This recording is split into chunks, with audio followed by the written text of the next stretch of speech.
प्यारे विद्यार्थियों, मैं विजयपाल सिंह राजकीय इंटर कॉलेज बदायूं से आप लोग को इस बात की अच्छी तरह जानकारी होगी कि हम लोग कक्षा 10 के सामाजिक विज्ञान विषय में भूगोल विषय को पढ़ रहे हैं। आजकल इस पाठ के बारे में हम काफ़ी कुछ पढ़ चुके हैं और पिछली कक्षा में हम लोगों ने मृदा यानी कि मिट्टी के बारे में थोड़ा बहुत पढ़ा था। तो आज हम लोग मृदाओं का वर्गीकरण यहाँ से प्रारंभ करेंगे। जैसा कि आप लोग देख पा रहे हैं, मृदाओं का वर्गीकरण।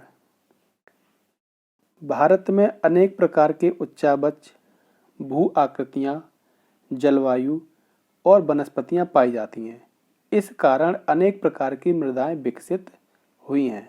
मतलब भारत में बहुत सारी विभिन्नताएं हैं हमारे भारत देश में, है ना।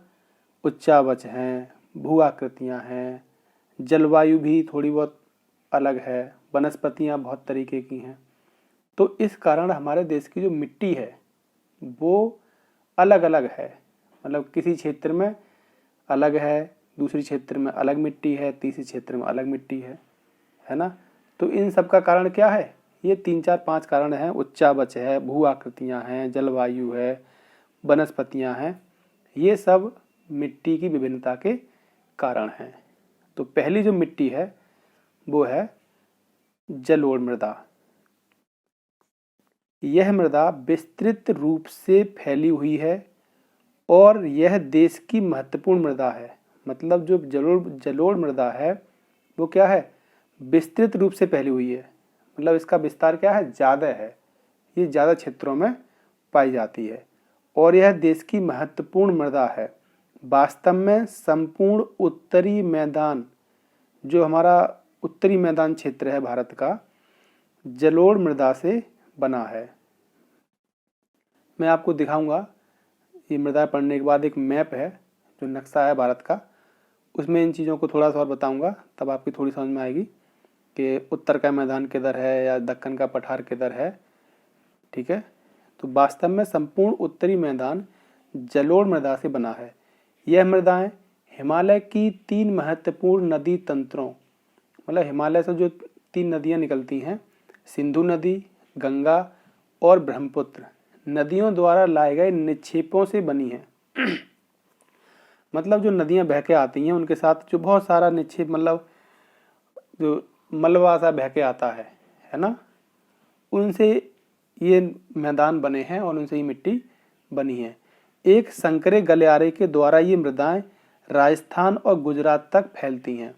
और ये कहाँ तक फैलती हैं? राजस्थान और गुजरात प्रांत तक इनका फैलाव है। किसका? इस मिट्टी का। पूर्वी तटीय मैदान विशेषकर महानदी, गोदावरी, कृष्णा और कावेरी नदियों के डेल्टे भी जलोढ़ मृदा से बने हैं। ठीक है। तो आइए मैं थोड़ा सा मैप आप लोगों को दिखाई देता हूँ, तो थोड़ी बहुत बात आपको समझ में आ जाएगी। तो देखते हैं। देखो, ये शायद थोड़ा सा दिखाता हूँ आपको।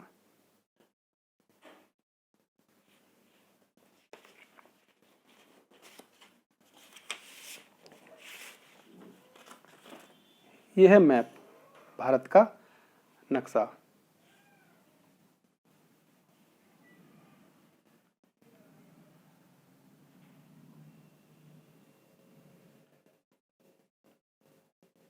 आप लोग देख पा रहे होंगे, इसे शायद कम दिखाई दे रहा है ना। चलिए मैं थोड़ा इस तरीके से दिखाता हूँ इसको।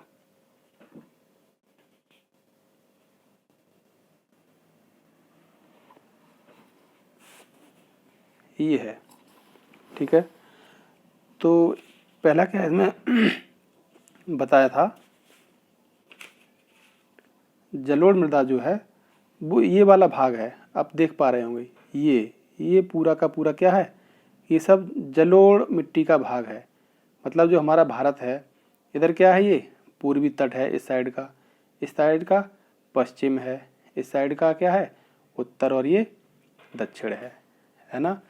तो जो नदियां हैं हिमालय की, वो इधर से निकलती हैं। ये सिंधु नदी है, ये गंगा नदी है है ना। और जो पूर्वी तटीय मैदान वाला है वो ये वाला हिस्सा है, ये इधर से महानदी, गोदावरी नदी, कृष्णा नदी, इस तरह की नदियाँ यहाँ से निकलती है। इन नदियों के निक्षेपों से क्या है, ये जलोढ़ मिट्टी का जो मैदान बनता है। ठीक है, तो चलो आओ आगे देखते हैं इसे हम।